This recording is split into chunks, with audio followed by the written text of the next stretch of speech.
In our modern world, we are surrounded by things that are designed to be temporary. We buy something, we use it, and then we throw it away.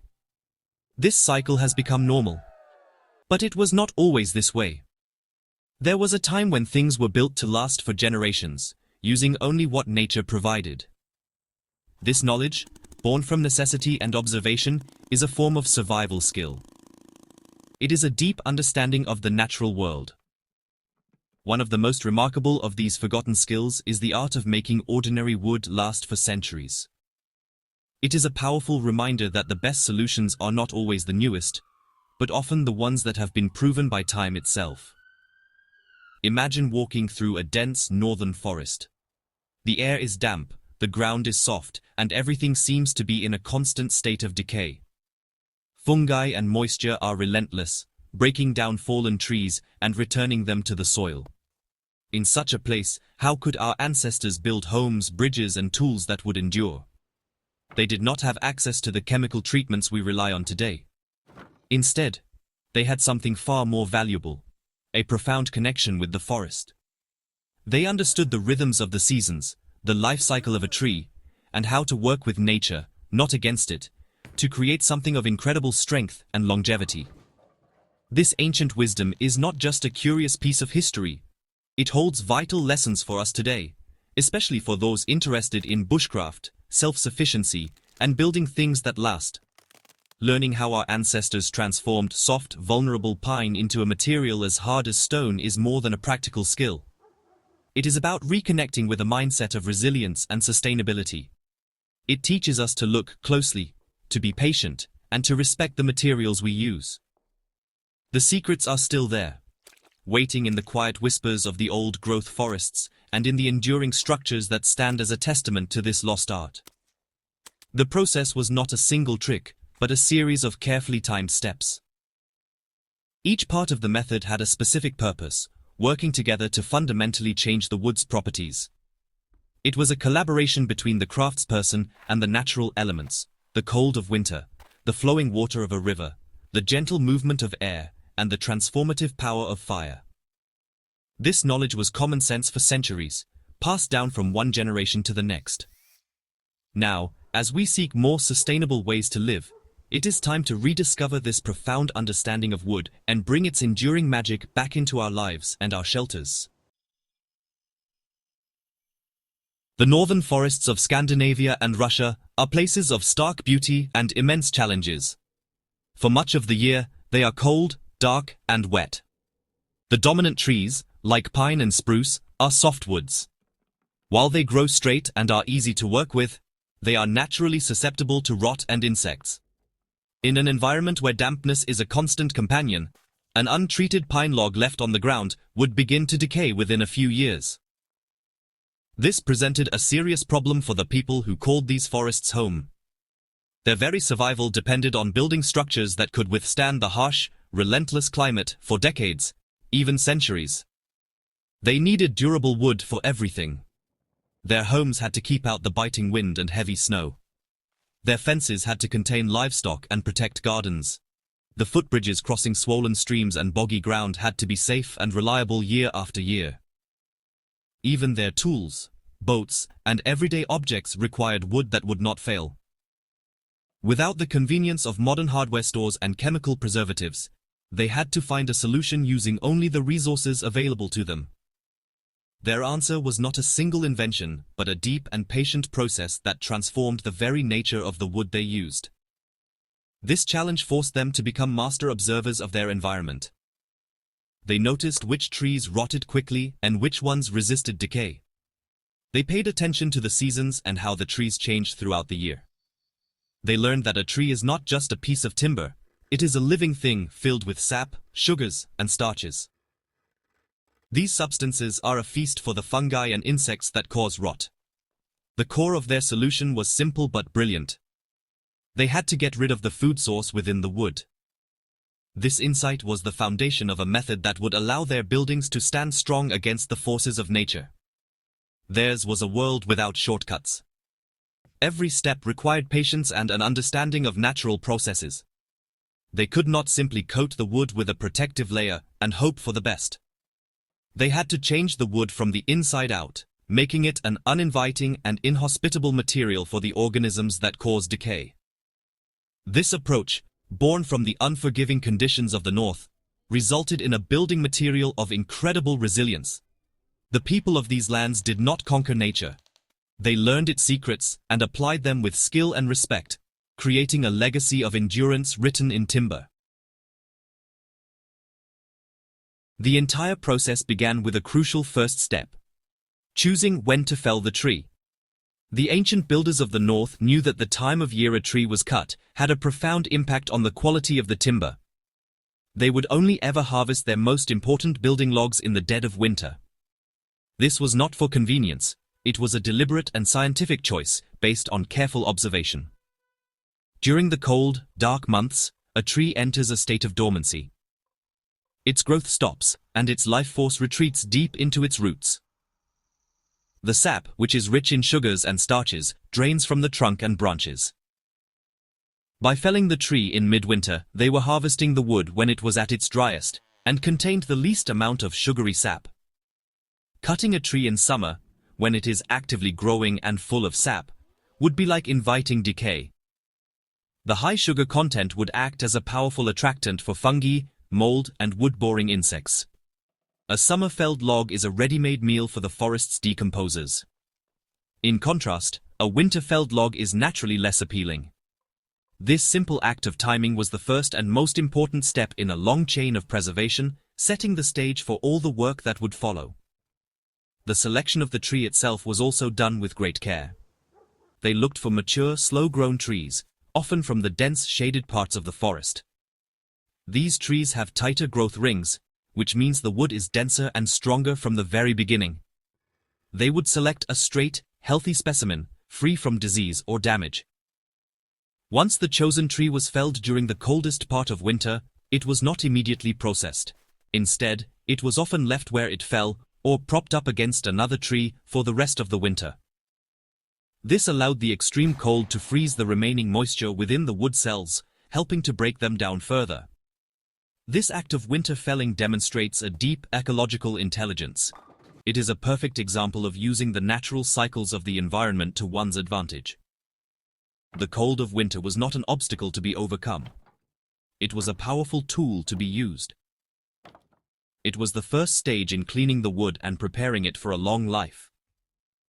By simply waiting for the right moment, our ancestors ensured that the timber they harvested was already in a much better state for preservation than anything that could be cut at other times of the year.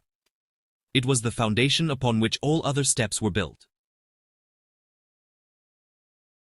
After the winter had passed and the ice on the rivers and lakes began to break, the next stage of the process began. The logs, which had been felled months earlier, were transported to a body of cold, moving water. This could be a flowing river, a stream, or the edge of a large, cold lake. The logs were then fully submerged in the water, often weighed down with rocks to ensure they stayed completely under the surface. It was crucial that the bark was left on during this stage.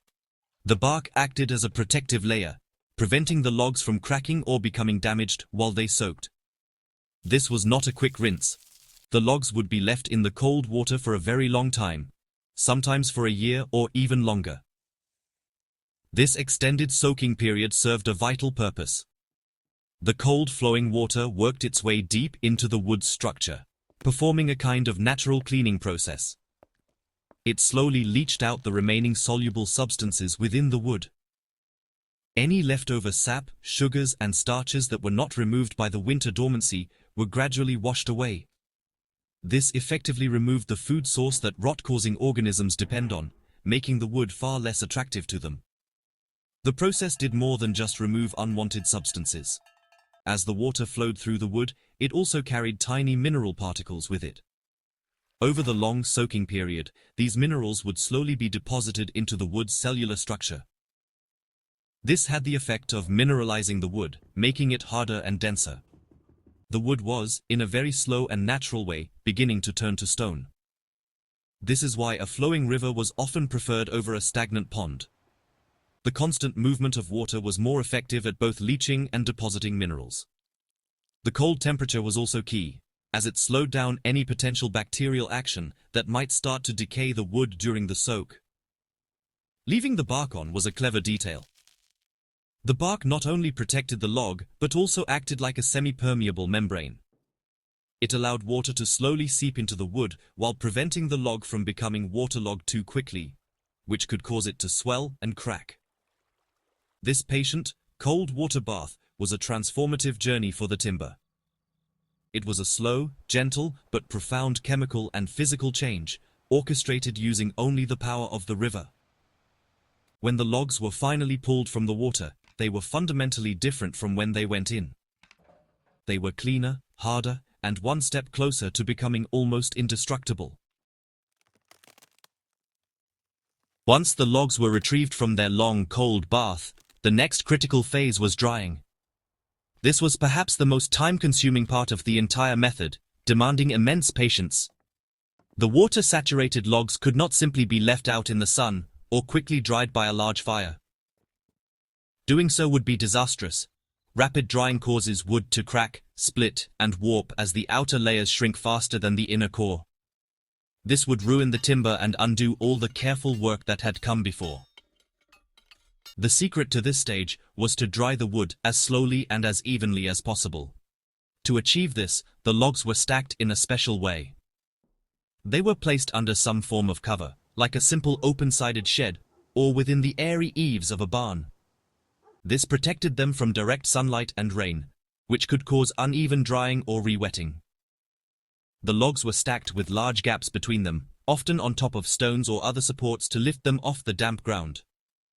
This arrangement allowed air to circulate freely and evenly around every surface of every log. The goal was not to force the moisture out, but to allow it to leave the wood gently and gradually, over a very long period. This slow air drying process could take years, sometimes 5 to 10 years for very large, thick logs. During this time, another important transformation was taking place within the wood. As the water slowly evaporated, the natural resins and oils inside the wood, particularly in softwoods like pine, would cure and harden. This process, known as polymerization, turned these sticky substances into a hard, water-resistant material that locked into the wood's cellular structure. This added another layer of natural protection, further sealing the wood from the inside out and increasing its density and strength. Only after a significant period of this slow air drying was the bark finally removed. By this point, the wood underneath was stable, partially cured, and had begun its journey towards becoming incredibly hard. This patient, multi-year drying process was essential. It ensured the final timber would be stable, strong, and free from the internal stresses that cause cracking and warping. It was a testament to a mindset that valued long-term results over short-term convenience. The craftspeople understood that to create something that would last for centuries, they had to invest years of patient work. The final step in this ancient process was both dramatic and precise.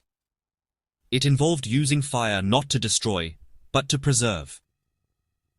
After the wood had been slowly and thoroughly dried for several years, it was ready for its trial by fire. This was not a deep, destructive burn. Instead, it was a controlled and careful charring of the wood's outer surface. The timber, now shaped into a beam, a post, or a plank, would be methodically exposed to a flame. The goal was to create a thin, even layer of charcoal, just a few millimeters thick, across the entire surface of the wood that would be exposed to the elements. This technique is often known by its Japanese name, shosugi-ban, but it was a practice known to many ancient cultures, including those in the northern forests. The charring process had several powerful effects. Firstly, the layer of charcoal is highly resistant to water. It creates a formidable waterproof barrier, much like a permanent coat of paint, that prevents moisture from penetrating into the wood. Secondly, the carbonized layer is inedible and unattractive to insects like termites and wood-boring beetles. They simply cannot digest the charcoal, so they leave the wood alone. It also makes the surface resistant to fungi and rot. Creating the perfect char layer required great skill. The fire had to be hot enough to carbonize the surface quickly without setting the entire piece of timber ablaze. The craftsperson had to move the wood or the flame source constantly to ensure the char was of a uniform depth. If the char was too thin, it would not offer enough protection. If it was too deep, it would weaken the structural integrity of the wood.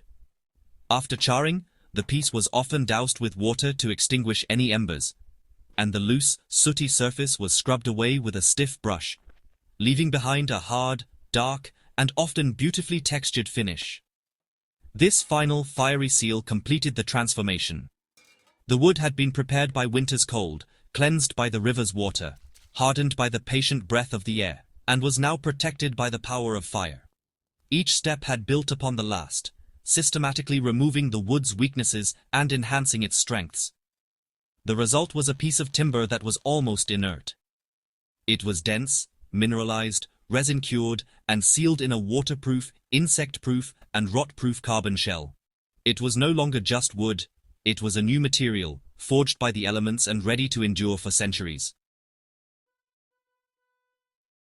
The proof of this method's incredible effectiveness is not just theoretical. It is written into the landscape of Northern Europe. We can still see and touch the results of this ancient knowledge today. Archaeologists have unearthed Viking-era wooden docks and waterfront structures in places like Bergen, Norway. These timbers, which have been submerged in mud and water for over 1,000 years, are often found in astonishingly good condition. Their preservation is a direct result of these ancient techniques, particularly the careful selection of winter-felled trees and the long-term effects of being submerged in cold, low-oxygen water. Look at the ancient stave churches of Scandinavia. Some of these magnificent wooden cathedrals have stood for nearly 900 years, enduring centuries of harsh weather. The massive corner posts, which are often the trunks of entire trees, were prepared with this kind of meticulous care. The lower portions of these posts, which were set into the ground or on stone footings, were frequently charred to protect them from ground moisture and rot. The longevity of these buildings is a powerful testament to a time when people built with the expectation that their work would last for many lifetimes, not just until the next renovation. The good news is that this knowledge is not just for historians or museum curators. The principles are just as valid today and can be applied by anyone interested in off-grid living, sustainable building, or simply making things that last. You can use these techniques on a smaller scale in your own projects. For instance, if you are building raised garden beds, charring the surfaces of the planks that will be in contact with the damp soil will dramatically extend their life, preventing them from rotting away in just a few seasons. This is a natural, chemical-free way to protect your garden wood. If you are building a small cabin, a woodshed, or even just a simple fence, consider using these methods. When you need to set posts in the ground, charring the ends is a far superior and more natural alternative to modern chemical treatments. While soaking a log in a river for 2 years might not be practical for most, the principle of slow drying is. By stacking your timber carefully under cover and allowing it to season for as long as possible, you will create a much more stable and durable building material. These old ways offer practical, resilient solutions for modern homesteaders and builders who value quality and sustainability. In the age of industrialization, we gained speed and convenience, but we lost something precious along the way. The widespread availability of chemical wood preservatives, pressure-treated lumber, and fast-growing timber from commercial plantations made these ancient, time-consuming methods seem obsolete. Why wait years to prepare a piece of wood when you could buy a chemically treated post that was ready to use immediately? The focus shifted from long-term durability to short-term cost and efficiency. As a result, this profound knowledge, once common to every farmer and builder, began to fade from memory. The problem is that the modern solutions are often flawed. Pressure-treated wood is infused with toxic chemicals that can leach into the soil, making it unsuitable for projects like organic garden beds. These treatments also lose their effectiveness over time, and the wood eventually rots anyway, leaving behind contaminated waste that is difficult to dispose of safely. We have traded the enduring, natural resilience of ancient methods for a temporary, chemical-dependent fix. This has disconnected us from our materials and from the natural processes that can provide better, safer, and more sustainable results. Reclaiming this ancient wisdom is an act of empowerment. It is about understanding that we can create things of lasting value using simple tools and natural elements. It encourages a mindset of preparedness and resilience, reminding us that the most reliable systems are often the simplest ones. Learning to char a fence post or properly season timber is more than just a practical skill. It is a way of connecting with our heritage and with the natural world on a deeper level. It teaches patience, observation, and respect for the materials that nature provides. It is a powerful antidote to the throwaway culture of our time. So, I encourage you to explore these old ways. Read about them. Talk about them, and most importantly, try them. Start small. The next time you have a small building project, try charring the wood. When you acquire timber, take the time to stack it properly and let it season.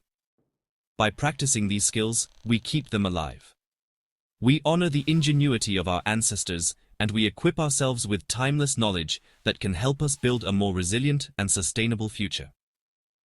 This wisdom of the woods belongs to all of us, and it is waiting to be rediscovered.